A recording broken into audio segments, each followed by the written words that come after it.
অসহায় জীবনের আর্তনাদ। 5 ওয়াক্ত নামাজে যিনি আমাদের সামনে দাঁড়ান, যার পেছনে আমরা কপাল ঠেকিয়ে স্রষ্টাকে খুঁজি, তিনি আমাদের ইমাম। জুমার দিন মিম্বরে বসে তিনি যখন জান্নাতের বর্ণনা দেন, আমরা মুগ্ধ হয়ে শুনি। কিন্তু আমরা কখনো কি সেই শুভ্র দাড়ি আর নূরানি চেহারার আড়ালে লুকিয়ে থাকা বিষাদটা দেখেছি?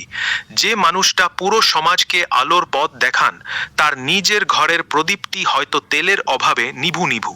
জিলহজ মাস এলে তিনি মিম্বরে দাঁড়িয়ে হজের ফজিলত বর্ণনা করেন।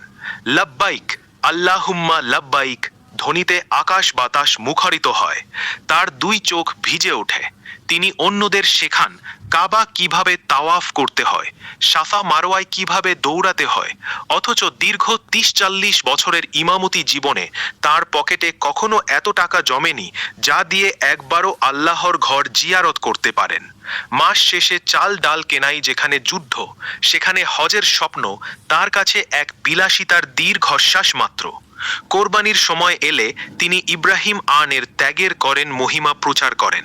কিন্তু ঈদের সম্পাদ্য সকালে যখন পাড়ার প্রতিটি ঘরে কোরবানির আনন্দ ছড়িয়ে পড়ে, তখন সেই ইমাম সাহেবের ঘরে চুলা জ্বলেই না।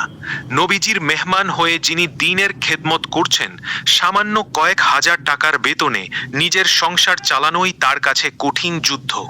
সন্তানদের জন্য এক জোড়া নতুন জামা কেনা যেখানে স্বপ্ন, সেখানে পশু কোরবানি করা তার জন্য অলিক কল্পনা। যিনি অন্যকে পশু জবাইয়ের নিয়ম শেখান, ঈদের দিন তাকে নিজেকে অন্যের কোরবানির মাংসের অপেক্ষায় থাকতে হয়।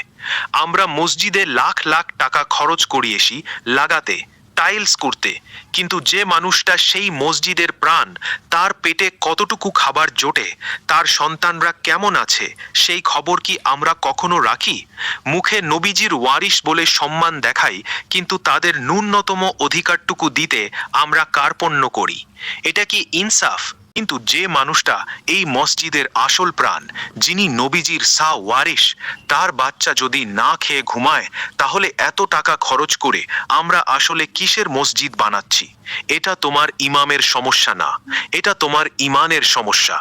আজই সিদ্ধান্ত নাও, হয় তুমি নবীর ওয়ারিশদের অপমান করে যাবে, নয়তো তাদের পাশে দাঁড়াবে।